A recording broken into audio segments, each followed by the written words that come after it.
नमस्कार साथियों, आपका अपने YouTube चैनल लक्ष्य कोचिंग क्लासेज में पुनः एक बार स्वागत है।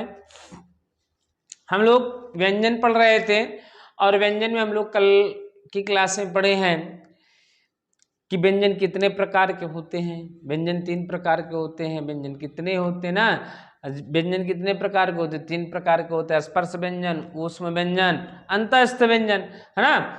स्पर्श व्यंजन पढ़ चुके, ऊष्म व्यंजन पढ़ चुके हैं और स्पर्श व्यंजन, ऊष्म व्यंजन, अंतःस्थ व्यंजन ये सब क्या है पढ़ चुके हैं। और हमारे व्यंजन कितने होते हैं? 33 होते हैं। स्पर्श व्यंजनों की संख्या या स्पर्श ध्वनियों की संख्या 25 होती है ना। अंतःस्थ व्यंजनों की संख्या 4 होती है। ऊष्म व्यंजनों की संख्या क्या होती है? 4 होती है। दूसरी श्रृंखला को आज हम लोग आगे बढ़ाते हैं। आज हम लोग पढ़ने वाले क्या है? उत्क्षिप्त व्यंजन। क्या है? उत्क्षिप्त व्यंजन, है ना। क्या है? उत्क्षिप्त व्यंजन। उत्क्षिप्त व्यंजन। अब देखो उत्क्षिप्त व्यंजन। अब उत्क्षिप्त व्यंजन क्या होते हैं ये जाने, है ना। उत्क्षिप्त व्यंजन ना, उत्क्षिप्त व्यंजन होते क्या हैं? उत्क्षिप्त व्यंजनों की संख्या कितनी होती है? 2 होती है। कौन कौन से होते हैं? ला, ढ़ा। क्या होते हैं? ला, ढ़ा। उत्क्षिप्त व्यंजनों की संख्या 2 होती है और इनकी संख्या क्या, ये कौन कौन से होते हैं? ला और ढ़ा। ये क्या है? पहले ये जो ला और ढ़ा तुर्की से कहे में आए हैं? अरबी में आए। अरबी से कहे में आए? फारसी में आए। फारसी से फिर आपके हिंदी में आए। ला और ढ़ा ये मूल शब्द किस भाषा के हैं? तुर्की। तुर्की से अरबी, अरबी से फारसी, फारसी से हिंदी। ठीक, तो उत्क्षिप्त व्यंजनों की संख्या 2 होती है। क्या? उत्क्षिप्त व्यंजनों की संख्या, उत्क्षिप्त व्यंजनों की संख्या, उत्क्षिप्त व्यंजनों की संख्या 2 होती है। कितनी होती है? 2 होती है। कौन कौन से होते हैं? आपका होता है पहला ड़ा और आपका होता है ढ़ा। ये उत्क्षिप्त व्यंजन है। ये ड़ा, ड़ा, ढ़ा, ड़ा, ढ़ा ये क्या है? ये तुर्की से है। क्या है? ये तुर्की से अरबी। क्या है? तुर्की से अरबी, अरबी से फारसी, फारसी से हिंदी, है ना। ये तुर्की से अरबी में आए, तुर्की से अरबी। और क्या है? फिर क्या है? तुर्की से अरबी, अरबी से फारसी, अरबी से फारसी, अब फारसी से हिंदी में आए। क्या है? फारसी से हिंदी में आए। समझ रहे हैं ना। अगर क्वेश्चन पूछे ला और ढ़ा किस भाषा के, कहां से आए, तो क्या है? ये मूल शब्द किसके हैं? मूल व्यंजन तुर्की के हैं। तुर्की से अरबी, अरबी से फारसी, फारसी से हिंदी। ला और ढ़ा कहां से आए? तुर्की, तुर्की से पहले गए अरबी, अरबी से गए फारसी, फारसी से गए हिंदी। समझ रहे हैं ना। अब देखो क्या है? अयोगवाह व्यंजन। क्या है? अयोगवाह व्यंजन, है ना। अयोगवाह व्यंजन, अयोगवाह, अयोगवाह व्यंजन। अब देखिए अयोगवाह व्यंजन क्या होते हैं? अयोगवाह कहने को वे वर्ण या कह सकते हो जो वर्ण, क्या है? जो वर्ण क्या है? ना तो स्वर हो ना हो व्यंजन हो। क्या है? वे वर्ण जो ना तो स्वर हो ना ही व्यंजन हो, तो उनको हम क्या कहते हैं? अयोगवाह वर्ण कहते हैं। और अयोगवाह वर्णों की संख्या कितनी होती है? 2 होती। अयोगवाह वर्णों की संख्या कितनी होती है? 2 होती है। समझ रहे हैं ना। जो वर्ण ना तो स्वर होते हैं ना ही व्यंजन होते हैं, जो वर्ण ना तो स्वर होते हैं, ना तो स्वर होते हैं और ना ही व्यंजन होते हैं। क्या है? ना ही व्यंजन होते हैं, ना ही व्यंजन होते हैं, ना ही व्यंजन होते हैं। उन्हें अयोगवाह वर्ण कहते हैं। क्या कहते हैं? अयोगवाह वर्ण कहते हैं। क्या कहते हैं? अयोगवाह वर्ण कहते हैं। समझ रहे हैं ना? वे वर्ण जो ना तो स्वर होते हैं ना ही व्यंजन होते हैं। क्या है? ना ही व्यंजन हो ना ही स्वर हो, तो उन्हें हम क्या कहते हैं? अयोगवाह कहते हैं। क्या कहते हैं? अयोगवाह कहते हैं। और अयोगवाह वर्णों की संख्या 2 होती। कितनी होती है? अयोगवाह वर्णों की संख्या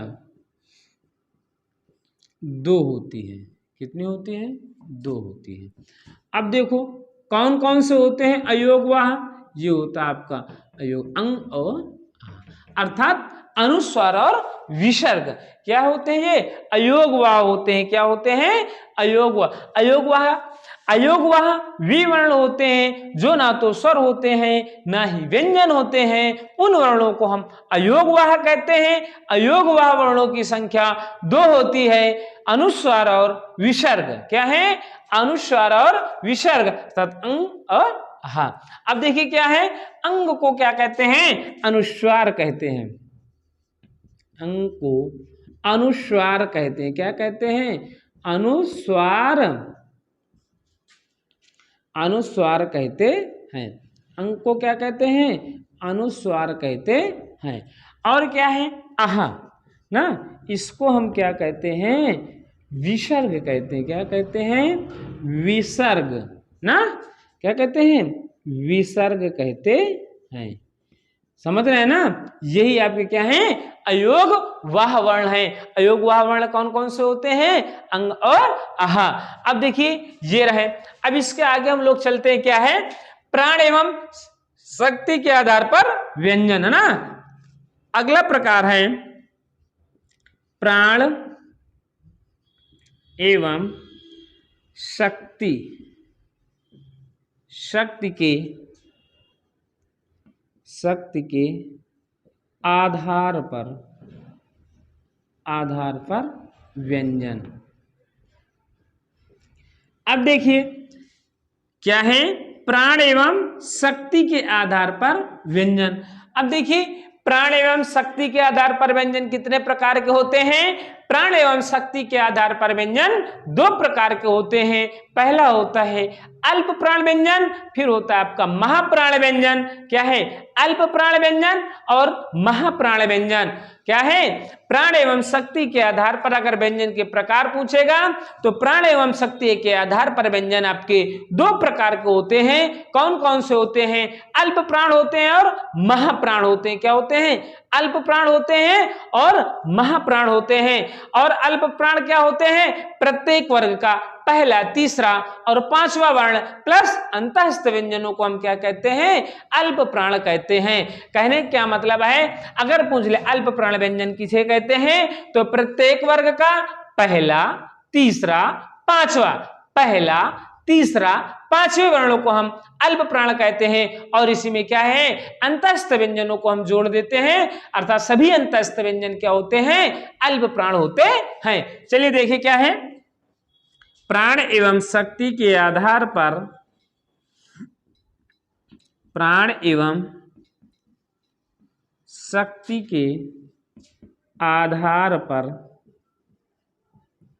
व्यंजन 2 प्रकार के होते हैं। कितने प्रकार के होते हैं? 2 प्रकार के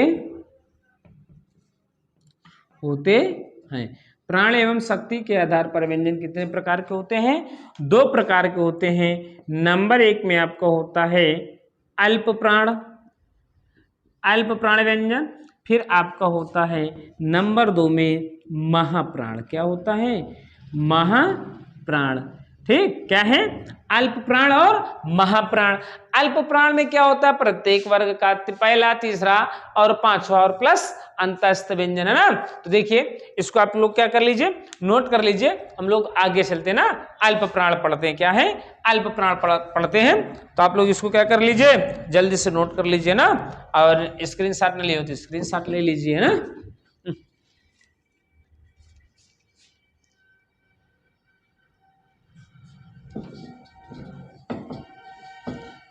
अगर अभी तक क्या है, वीडियो को लाइक नहीं किए तो लाइक कर दीजिए, शेयर नहीं किए तो तब तक क्या है, जल्दी से शेयर कर दीजिए ना।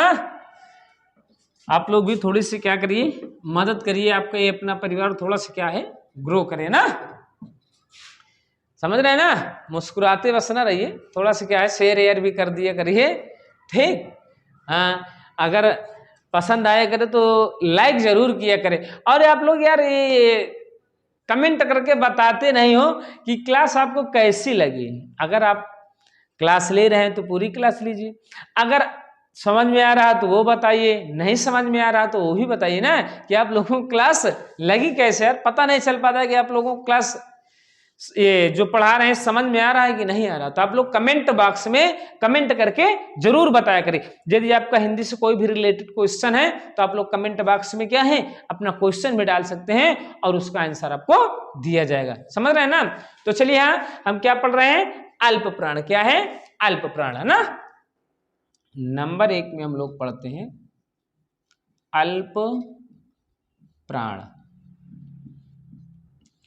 अल्प प्राण व्यंजन, अभी हमने आपको बताया है कि प्रत्येक वर्ग का पहला, तीसरा, पांचवा प्लस अंतस्थ व्यंजन। प्रत्येक वर्ग का पहला, प्रत्येक वर्ग का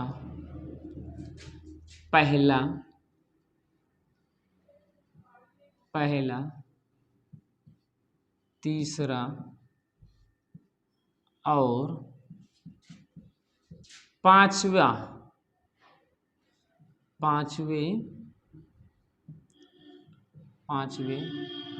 वर्ण को क्या है? पांचवा वर्ण अल्प प्राण होते हैं। क्या है? वर्ण अल्प प्राण होते हैं। और क्या है?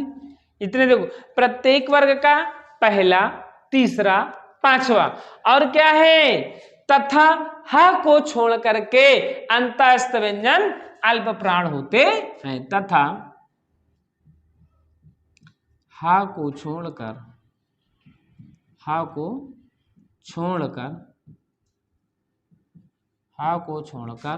अंतःस्थ व्यंजन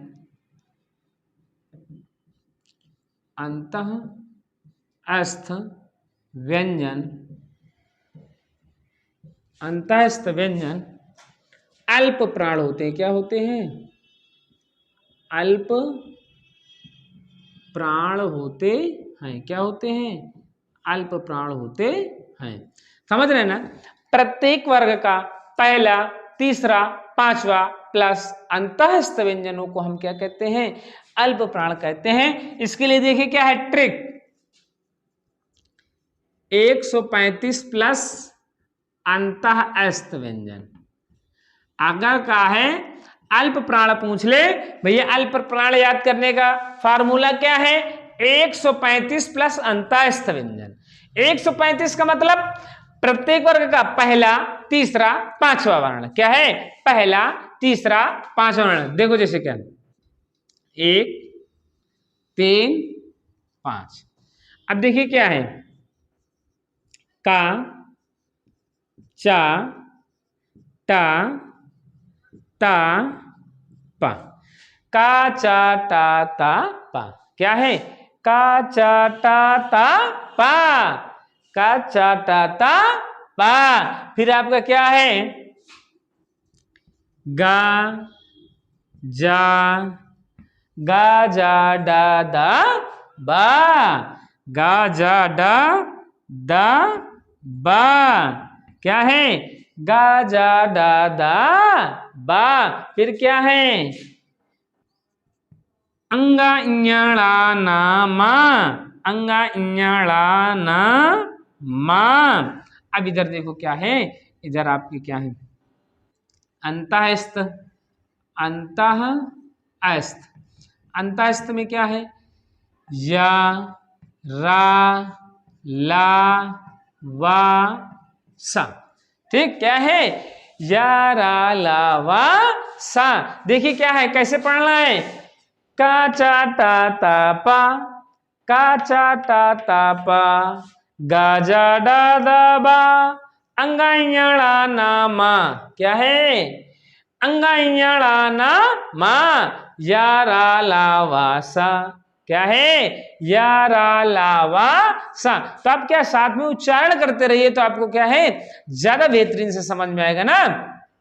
रटना कुछ नहीं यार, केवल समझना है। समझो तो देखो आनंद आ रहा है कि नहीं। का चा टा ता पा, गा जा डा दा बा, अंगाइयाड़ा ना मा, या रा ला वा सा, का चा टा ता पा, गा जा डा दा बा, अंगाइयाड़ा ना मा, या रा ला वा सा। क्या है, ये सभी क्या है, आपके अल्प प्राण व्यंजन है। क्या है, अल्प प्राण व्यंजन है। अब देखो अल्प प्राण व्यंजनों की संख्या अगर पूछ ले तो देखो क्या है, 1 2 3 4 5, 5 5 10, 5 15, अब 15, अब 5 20, अर्थात क्या है, अल्प प्राण व्यंजनों की संख्या,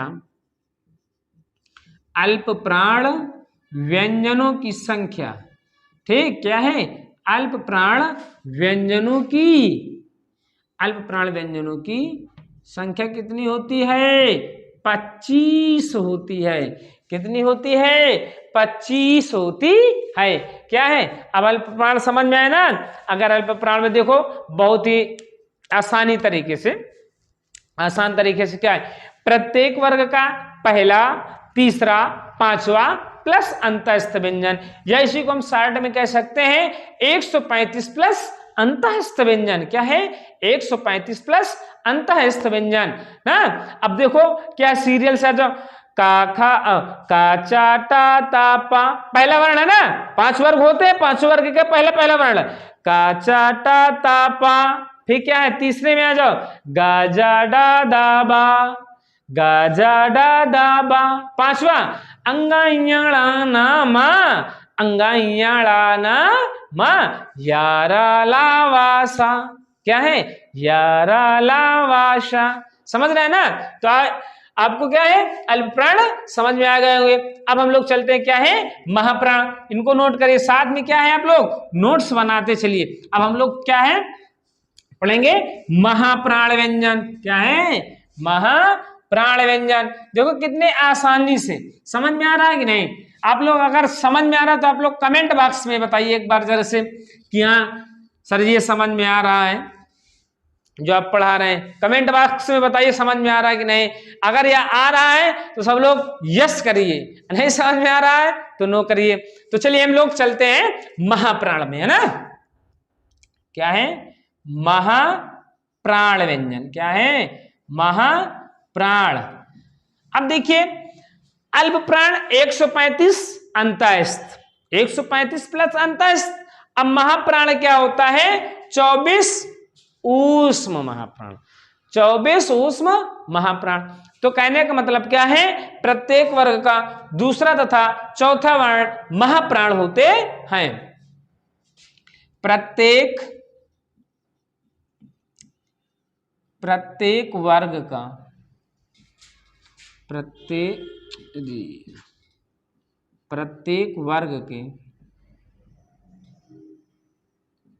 वर्ग के दूसरे और चौथे, दूसरा और चौथा तथा ऊष्म व्यंजन। क्या है, ऊष्म व्यंजन, ऊष्म व्यंजन महाप्राण होते हैं। क्या होते हैं? महाप्राण होते हैं। समझ रहे हैं ना? कौन से होते हैं? महाप्राण होते हैं। ठीक, क्या है? प्रत्येक वर्ग का दूसरा तथा चौथा और प्लस ऊष्म व्यंजन क्या होते हैं? महाप्राण होते हैं। क्या होते हैं? महाप्राण होते हैं। इसके लिए आपको क्या है, शार्ट में याद कर सकते हो, 24 प्लस ऊष्म व्यंजन, 24 प्लस ऊष्म व्यंजन, 24 प्लस ऊष्म व्यंजन अर्थात प्रत्येक वर्ग का दूसरा और चौथा वर्ण, प्रत्येक वर्ग का दूसरा और चौथा वर्ण प्लस ऊष्म व्यंजन, है ना? समझ रहे हैं? देखो अब जैसे इनको लिखना है दूसरा चौथा। अब देखो दूसरा क्या है? खा, है ना? का, खा। फिर क्या है? छा। क्या है? छा है। फिर क्या है? ठा। फिर देखो का, छा, ठा। फिर था, फा, था, फा। खा, छा, ठा। देखो खा, छा, ठा, था, फा। खा, छा, ठा, था, फा। फिर आपका क्या है? घा, झा। क्या है? घा, झा, ढा, धा। फिर क्या है? भा, बा। बा क्या है आपका? बा। प, फा, प, फा, बा, भा। भा होगा भाई, यहाँ पे क्या होगा? भा। जो क्या है? ख, छ, ठ, थ, फा। घा, झा, ढा, धा, भा। घा, झा, ढा, धा, भा। खा, छ, ठ, थ, फा। खा, छ, ठ, थ, फा। घा, झा, ढा, धा, भा। ये आपके क्या है? सब महाप्राण। और इसमें क्या है? ऊष्म व्यंजन भी तो है भैया। क्या है? ऊष्म व्यंजन अभी हमने कल बताया है। तो आप लोग जल्दी से कमेंट बॉक्स में छाप दीजिए ऊष्म व्यंजन कौन कौन से होते हैं। जल्दी से फास्ट देखते हैं कौन सबसे पहले किसका जवाब आता है ऊष्म व्यंजन का। जल्दी से बताइए। सोच रहा है अभी। देखिए क्या है? शा, शा। क्या है? शा, शा। फिर आपका क्या है? सा और हा। शा, शा, सा, हा। ये आपके क्या है? अब देखो महाप्राण व्यंजनों की संख्या देख लो कितनी होती है। महाप्राण व्यंजनों की संख्या क्या है? महाप्राण व्यंजनों की संख्या। अब देखिए महाप्राण व्यंजनों की संख्या कितनी है? 2, 4, 5, 5, 5, 10 और 10, 4, 14। अर्थात महाप्राण व्यंजनों की संख्या कितनी हो गई? 14 हो गई। या कह सकता है महाप्राण वर्णों की संख्या बताइए। तो आपका क्या है? महाप्राण वर्णों की संख्या, महाप्राण वर्णों की संख्या, महाप्राण वर्णों की संख्या 14 होती है। क्या होती है? 14 होती है। महाप्राण वर्णों की संख्या क्या होती है? 14 होती है। महाप्राण वर्णों की क्या होती है? संख्या 14 होती है। अब हम लोग देखो क्या पढ़ेंगे? नाद एवं आवाज के आधार पर व्यंजनों का वर्गीकरण या वर्ण। क्या है? नाद एवं आवाज के आधार पर व्यंजनों का वर्गीकरण या व्यंजन के प्रकार या वर्णों के प्रकार। क्या है? नाद एवं आवाज के आधार पर वर्ण के प्रकार। ठीक, नाद एवं आवाज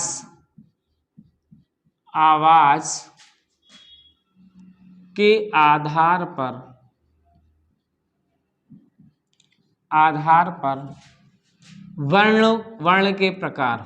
वर्ण के प्रकार। नाद एवं आवाज के आधार पर वर्ण के प्रकार। अब देखिए नाद एवं आवाज के आधार पर वर्ण 2 प्रकार के होते हैं। कितने होते हैं? नाद एवं आवाज के आधार पर आवाज के आधार पर वर्ण दो प्रकार के होते हैं। कितने प्रकार के होते हैं? वर्ण दो प्रकार के होते हैं ना, दो प्रकार के होते हैं। नाद एवं आवाज के आधार पर वर्ण दो प्रकार के होते हैं। नंबर आपका होता है, नंबर 1 में आपका होता है आघोष वर्ण। क्या है? आघोष, आघोष वर्ण। फिर आपका नंबर 2 में आपका होता है सघोष वर्ण। क्या है? सघोष वर्ण। अब देखिए क्या है, बहुत सी जगह में घोष आ जाता है, घोष वर्ण, घोष सघोष, बात एक ही है। क्या है? बात एक ही है। बच्चे कंफ्यूज होने लगते, क्या सर जी ने तो बताया था कि सघोष अघोष या अघोष सघोष, लेकिन ये घोष वर्ण कौन से होते हैं? तो चाहे घोष कहे चाहे सघोष कहे, बात एक ही होती है। ठीक, घोष और सघोष क्या है? घोष, या इसे कह सकते हो घोष वर्ण। ठीक, घोष वर्ण, चाहे सघोष वर्ण कह दो या घोष वर्ण कह दो, क्या है? बात एक ही होती है। अब देखिए क्या है, सबसे पहले हम लोग जानेंगे क्या है अघोष वर्ण। क्या है? अघोष वर्ण, है ना? क्या है? अघोष वर्ण। अब देखिए अघोष वर्ण क्या होते हैं। अघोष वर्ण क्या होते हैं? प्रत्येक वर्ग का क्या है? पहला व दूसरा वर्ण। प्रत्येक वर्ग का पहला व दूसरा वर्ण। देखो, प्रत्येक वर्ग के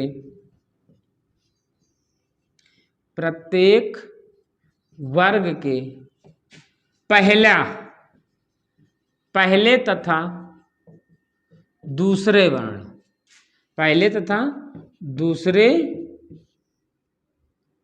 हाँ, दूसरे वर्ण तथा, क्या? तथा श श सा, क्या है? श सा सा, तालव्य सा, मूर्धा सा, दंत सा, ये सभी क्या होते हैं? आपके कैसे वर्ण होते हैं? सघोष वर्ण होते हैं। क्या होते हैं? अरे सॉरी, अघोष वर्ण। क्या है? अघोष वर्ण होते हैं। क्या होते हैं? अघोष वर्ण होते हैं। अब देखो क्या है, प्रत्येक वर्ग का पहला दूसरा। अब देखो क्या है, पहला दूसरा, पहला दूसरा, का खा, का खा, चा छा, ठीक, टा था, ता था, पा फा। समझ रहे हैं ना? का चा टा ता पा, खा छा ठा था फा। फिर क्या है? आपके तीनों शकार, शा शा सा। तो अर्थात कितने हो गए? अघोष वर्णों की संख्या 2 4 5 5 5 10 3 13। अर्थात क्या है? अघोष वर्णों की संख्या, अघोष वर्णों की संख्या, अघोष वर्णों की संख्या बताइए कितनी होती है? 13 होती है। अघोष वर्णों की संख्या कितनी होती है? 13 होती है। अघोष वर्ण किन्हें कहते हैं? प्रत्येक वर्ग का पहला दूसरा तथा तीनों सकार, तालव्य सा, मूर्धा सा, दंत सा, ये सभी क्या होते हैं? आपके अघोष वर्ण होते हैं। क्या होते हैं? प्रत्येक वर्ग का पहला वर्ण, दूसरा वर्ण तथा तीनों सकार अर्थात तालव्य सा, मूर्धा सा और दंत सा अर्थात अघोष वर्णों की संख्या 13 होती है। कितनी होती है? 13 होती है। अब हम लोग जानेंगे क्या है सघोष। क्या है? सघोष वर्ण किन्हें कहते हैं ना? सघोष वर्ण। अब देखिए तो अघोष, अघोष तो पता होगा ना, प्रत्येक वर्ग का पहला दूसरा तथा तीनों सा, तालव्य सा, मूर्धा सा, दंत सा, ये सब क्या होते हैं? आपके अघोष होते हैं। अब हम लोग जानेंगे सघोष वर्ण। नंबर 2 में हम लोग जानेंगे क्या है? सघोष वर्ण। क्या है, सघोष वर्ण। अब देखिए सघोष वर्ण क्या होते हैं, है ना।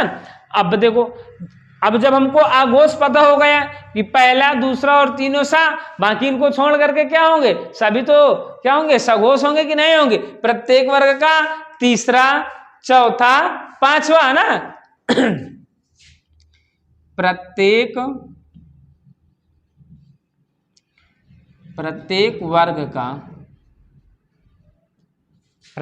वर्ग का पहला, तीसरा, पांचवा, क्या है, पांचवा। प्रत्येक वर्ग का पहला, तीसरा, पांचवा वर्ण क्या है, पांचवा वर्ण।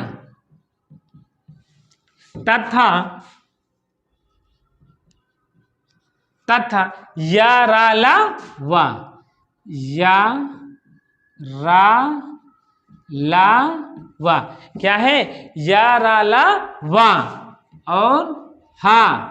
तथा सभी स्वर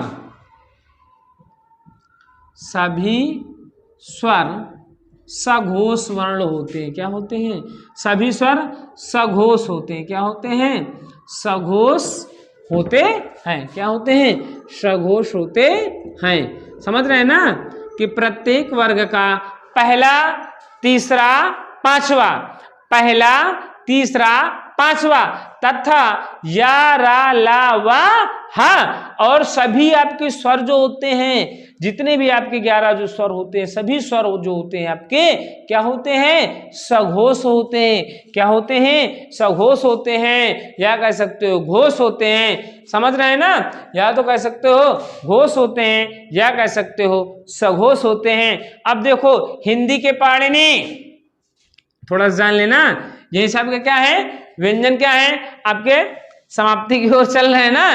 तब देखो हिंदी के पाणिनि कौन है, हिंदी के पाणिनि बताइए जल्दी से, कमेंट बॉक्स में आप लोग बताइए हिंदी के पाणिनि कौन है, जल्दी से। हिंदी के पाणिनि, हिंदी के पाणिनि बताइए फटाफट के अंदाज में, हिंदी के पाणिनि कौन है बताइए। और देखो क्या है, हाँ कमेंट बॉक्स, सभी स्वर क्या होते हैं, अल्प प्राण होते हैं। क्या होते हैं, सभी स्वर अल्प प्राण होते हैं। क्या होते हैं, अल्प प्राण होते हैं। सभी स्वर क्या होते हैं, अल्प प्राण होते हैं।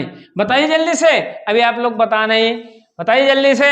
हिंदी के पाणिनि आपके होते हैं कामता प्रसाद गुरु। क्या होते हैं, कामता प्रसाद गुरु। हिंदी के पाणिनि कौन है, कामता प्रसाद गुरु। क्या है, हिंदी के पाणिनि आपके कौन है, कामता प्रसाद गुरु। और हिंदी में अब देखो क्या है, जैसे वा का उच्चारण स्थान बताइए, बहुत पूछा जाता है। वा का उच्चारण स्थान क्या होता है, दंतोष्ठव।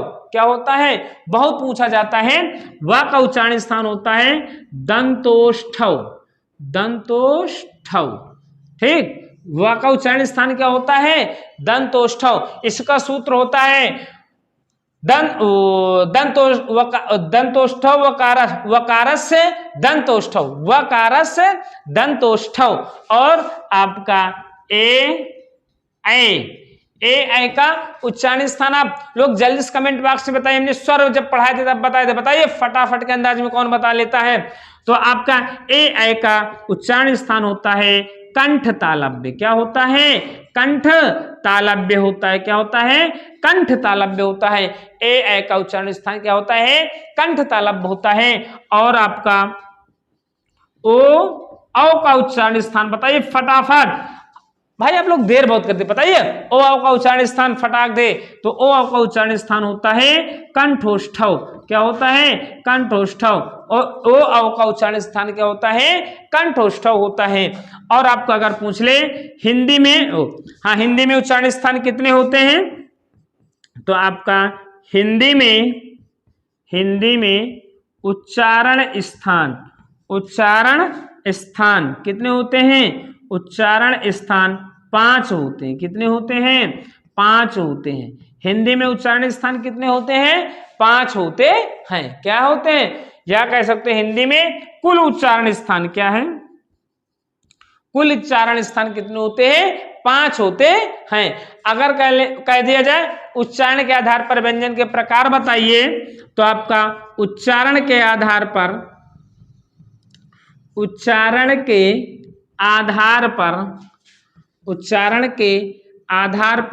व्यंजन 8 प्रकार के होते हैं। कितने प्रकार के होते हैं? 8 प्रकार के होते हैं। 8 प्रकार के होते हैं। समझ रहे ना? उच्चारण के आधार पर व्यंजन 8 प्रकार के होते हैं। उच्चारण के स्थान पर व्यंजन कितने प्रकार के होते हैं? 8 प्रकार के होते हैं। अर्थ के आधार पर वाक्य 8 प्रकार के होते हैं। क्या है? अर्थ के आधार पर वाक्य 8 प्रकार के होते हैं। कितने प्रकार के होते हैं? 8 प्रकार के होते हैं। क्या है? अर्थ के आधार पर वाक्य कितने प्रकार के होते हैं? 8 प्रकार होते हैं। हिंदी में कारकों की संख्या कितनी होती है? हिंदी में बताइए आप लोग कमेंट बॉक्स में। हिंदी में कारकों की संख्या 8 होती है। कितनी होती है? 8 होती है। हिंदी में कारकों की संख्या कितनी होती है? 8 होती है। प्रयोग और संरचना के आधार पर वाक्य कितने प्रकार के होते हैं? 8 प्रकार के होते हैं। प्रयोग और संरचना के आधार पर वाक्य कितने प्रकार के होते हैं? 8 प्रकार के होते हैं। कितने प्रकार के होते हैं? 8 प्रकार के होते हैं। थोड़ा सा देखो और देख लेते हैं, थोड़ा सा और, है ना? क्या है? प्रयोग और संरचना के आधार पर वाक्य कितने प्रकार के होते हैं? 8 प्रकार के होते हैं। कितने प्रकार के होते हैं? 8 प्रकार के होते हैं।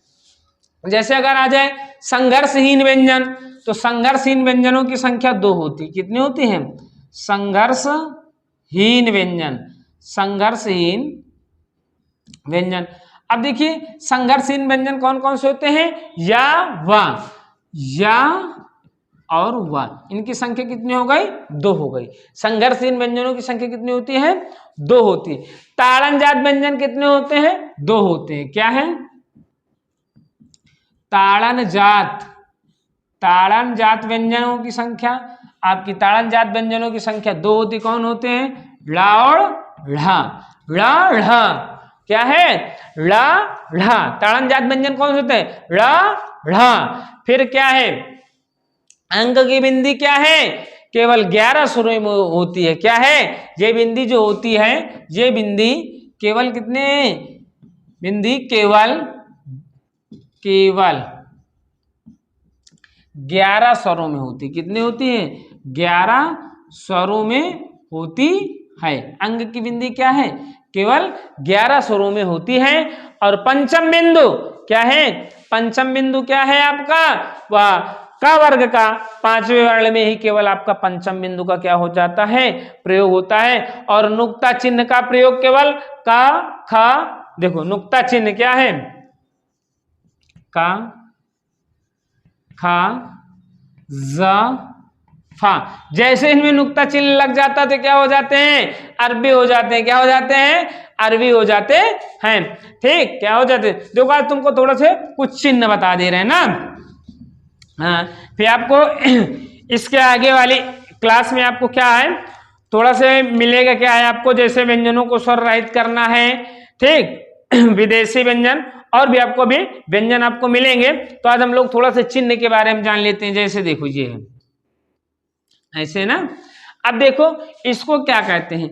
इसको हम लोग कहते हैं शिरोरेखा। क्या कहते हैं? शिरोरेखा। क्या कहते हैं इसको? शिरोरेखा कहते हैं, है ना। क्या कहते हैं? अगर यहाँ पे बिंदी लगी होती है तो इसको हम बोलते हैं, क्या बोलते हैं? पंचम बिंदु बोलते हैं। क्या बोलते हैं? पंचम बिंदु। बहुत ध्यान से देखना, इसको क्या बोलते हैं? पंचम बिंदु बोलते हैं। क्या बोलते हैं? पंचम बिंदु बोलते हैं। अगर यहाँ पे कोई बिंदी लगी है तो इसको हम बोलते हैं नुक्ता चिन्ह। क्या बोलते हैं? नुक्ता चिन्ह बोलते हैं। अगर यहाँ पे अगर बिंदी लग जाती है तो इसको हम बोलते हैं उत्क्षिप्त व्यंजन। क्या बोलते हैं? उत्क्षिप्त। क्या है? उत्क्षिप्त चिन्ह या ताड़न जात चिन्ह, उत्क्षिप्त चिन्ह या ताड़न जात चिन्ह। क्या है? ताड़न जात चिन्ह। देखो जैसे ये देखो ताड़न जात इसमें लगा है ना, ये देखो ये है, ये आपका ताड़न जात चिन्ह है, लगा है ना। और इसको, इस रेखा को बोलते हैं हम लोग खड़ी रेखा। क्या बोलते हैं? खड़ी रेखा ना। क्या बोलते हैं? खड़ी रेखा। क्या बोलते हैं? खड़ी रेखा। अगर यहां पे बिंदी लग जाती है तो इसको हम लोग बोलते हैं, क्या बोलते हैं? अनुस्वार बोलते हैं। क्या बोलते हैं? अनुस्वार बोलते हैं। ठीक, इसके आगे वाली क्लास में भी अभी आपको कुछ जैसे विदेशी व्यंजन है, योग है, अभी और आपको क्या है, फिर व्यंजनों को स्वर रहित करना पढ़ाया जाएगा कि व्यंजनों को कैसे हम लोग क्या करते हैं, स्वर रहित करते हैं ना। तो आज की क्लास यहीं तक। और देखिए आपके हिंदी की क्लास जो है डेली 8 बजे ही चलेगी। क्या है? डेली 8 बजे चलेगी। आप लोगों को मैथ की क्लास बहुत ही जल्द प्रोवाइड करवाई जाएगी।